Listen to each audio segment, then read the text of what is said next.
Beginikah kualitas anak hukum UI?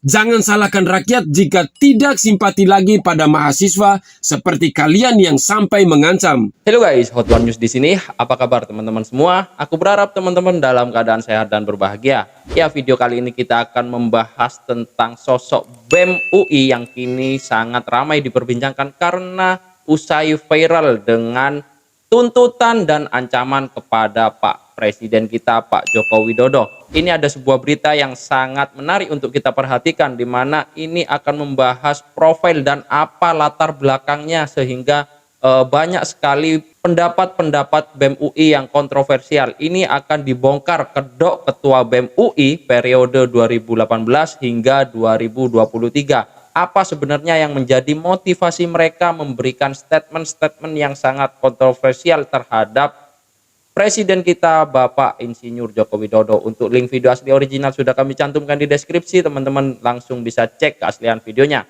Mari kita simak videonya secara lengkap, lalu kita akan coba menarik kesimpulan dan mengomentari tentang berita ini. Langsung saja, cek hidot. Pada masa reformasi, mahasiswa sangat disegani oleh masyarakat. Tapi hari ini belum tentu. Lihat saja beberapa foto oknum gerombolan mahasiswa yang demo pemerintah beberapa waktu lalu. Inikah kualitas mereka yang mengklaim dirinya kaum intelektual? Mereka malah bangga mempermalukan dirinya sendiri.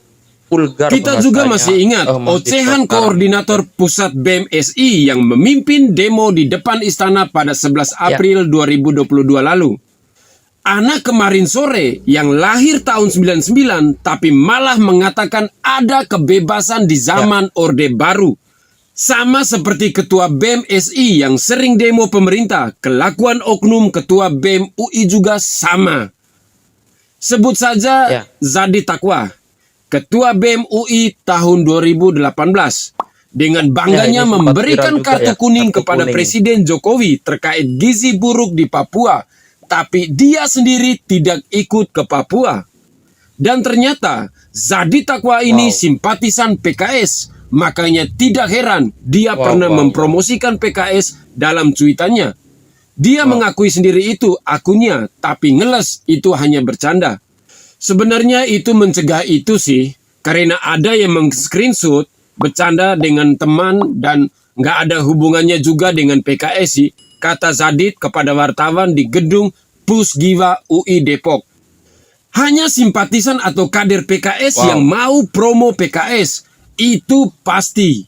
Secara tersirat, Mardani Alisera mengatakan jika Zadi Taqwa, Ketua BEM UI yang sering ikut halako bisa jadi simpatisan PKS. Dan faktanya, Zadi Taqwa, Ketua BEM UI tahun 2018 yang promo PKS, sekarang bekerja di Dinas Kesehatan Depok yang merupakan basis wilayah PKS.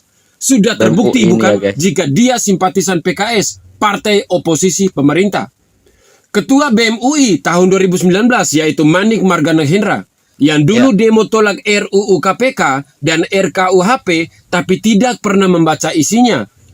Menteri Hukum dan HAM Yasona Lauli sampai malu mendengar ocehan Ketua BEM UI dan kawan-kawan dalam acara tersebut. Yang kedua, saya mendengar adik-adik saya juga aktivis masa mudanya. Jadi kalau saya dulu mau berdebat, saya baca dulu itu barang sampai sejelas-jelasnya, sampai saya baru berdebat, kata dia. Kalau ini jujur sebagai dosen, saya malu. Apa yang saudara sampaikan, malulah. Nggak baca, kasih komentar, didengar orang di ILC, saya sampai tutup mata tadi, ujarnya. Yang lebih menjijikannya lagi, dia dulu mengatakan DPR RI sebagai dewan pengkhianat. Tapi sekarang dia maju jadi caleg partai. Ya itu ya. Ketua BEM UI tahun 2020 yang bernama Fajar Adi Nugroho tidak usah dibahas panjang lebar karena prestasinya pernah melakukan demo untuk ngemis subsidi pulsa. Kami akan melakukan aksi daring melalui media sosial nanti malam dengan menyebarkan Instagram story sebanyak-banyak dan menandai pihak kampus serta membuat petisi di change.org. Ujar Ketua BEM UI Fajar Adi Nugroho. Seorang Ketua BEM UI yang sudah dewasa malah demo ngemis subsidi pulsa. Sungguh menyedihkan.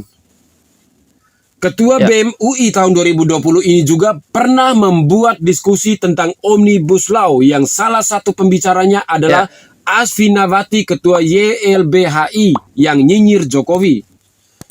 Asfinawati ini nyinyir Jokowi tapi tidak nyinyir Anies Baswedan karena Anies pernah janji bantuan ke YLBHI. Pada masa Leon Alvinda Putra yang menjabat sebagai Ketua BEM UI tahun 2021, mereka juga melakukan sensasi kepada Presiden Jokowi. Mereka membuat meme Presiden Jokowi sebagai the king of lip service. Leon ini simpatisan antek asing, Veronica Koman, yang menjual isu HAM Papua untuk menjelekkan nama Indonesia di mata dunia. Lihat saja cuitan Leon yang memuji Veronica Koman yang sekarang kabur ke luar negeri. Dan Veronica Koman juga menyebut dirinya ibu pada Leon, Ketua BEM UI saat itu.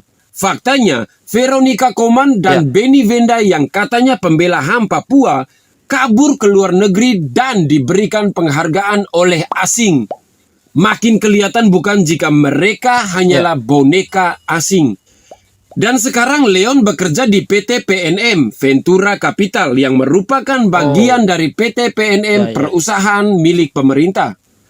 Bahkan dia pernah bekerja sebagai tenaga ahli bidang humas Menteri ATR BPN Hadi Cahyanto pada Mei-Juni 2022 lalu. Nyinyir Jokowi tapi kerja di pemerintah. Leon mantan Ketua BEM UI tahun 2021 nggak tahu malu. Ketua BEM UI tahun 2022 Bayu Satrio Utomo juga buat sensasi dengan mengatakan Presiden Jokowi bebek lumpuh. Ketua BEM UI dan tokoh oposisi Amin Rais sama-sama menghina Presiden Jokowi sebagai bebek lumpuh. Masih percaya Ketua BEM UI murni menyuarakan suara rakyat? Apakah mereka tidak pernah diajarkan adab oleh kedua orang tua mereka? Dan mirisnya, Theo Nicholas, Kepala Departemen Aksi dan Propaganda BEM UI 2022 terbukti melakukan kekerasan seksual.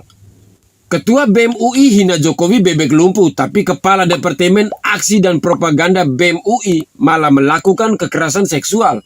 Sungguh menjijikan. Dan sekarang Ketua BEM UI tahun 2023 bernama Melki Sedek Huang juga buat sensasi dengan mengancam Presiden Jokowi untuk turun secara baik-baik atau berdarah-darah. Jadi begini, Presiden Jokowi ini kan sudah akan memasuki tahun ke-9. Tahun ke depan artinya ini adalah tahun ke-10 dan tahun terakhir. Mari kita lihat apakah Presiden Jokowi ini mau mengakhiri kekuasaannya dengan baik atau dengan berdarah-darah gitu. Jika dia ingin mengakhiri kekuasaannya dengan baik, dia harus tunjukkan itikat baiknya untuk kemudian merespon suara-suara masyarakat. Tapi kalau dia kemudian ingin mengakhiri kekuasaannya dengan tidak baik, dengan dalam tanda kutip masyarakat tidak percaya dengan kepresidenan Bapak Jokowi gitu misalnya, dengan tanda kutip masyarakat menjadi antipati dengan sistem pemerintahan, dengan tanda kutip masyarakat menjadi percaya bahwa isinya di dalam itu koruptor semua, ya silakan untuk tidak dijawab gitu. Dia kuliah jurusan administrasi hukum. Sebelumnya menjabat sebagai Ketua BEM Fakultas Hukum dan jadi Ketua BEM UI sejak Januari 2023 lalu. Seorang mahasiswa hukum tapi tidak paham tentang prosedur hukum, bahkan berani mengancam Presiden Jokowi yang merupakan Presiden Indonesia yang sah di Indonesia. Beginikah kualitas anak hukum UI? Jangan salahkan rakyat jika tidak simpati lagi pada mahasiswa seperti kalian yang sampai mengancam. Mengkritik itu wajar, tapi kalau sudah mengancam itu kurang ajar. Seorang mahasiswa hukum tapi tidak paham tentang prosedur hukum, bahkan berani mengancam Presiden Jokowi yang merupakan Presiden Indonesia yang sah di Indonesia. Beginikah kualitas anak hukum UI? Jangan salahkan rakyat jika tidak simpati lagi pada mahasiswa seperti kalian yang sampai mengancam. Mengkritik itu wajar, tapi kalau sudah mengancam itu kurang ajar. Akhir kata, rakyat sudah paham kenapa Ketua BEM UI buat sensasi dengan nyinyir Jokowi selama ini, agar mereka laku dan mudah dapat kerja setelah lulus nanti. Ujungnya agar namanya terkenal dan mudah cari makan. Akhir kata, saya Mata Kiri pamit undur diri. Salam hormat, salam NKRI, harga mati. Wassalam.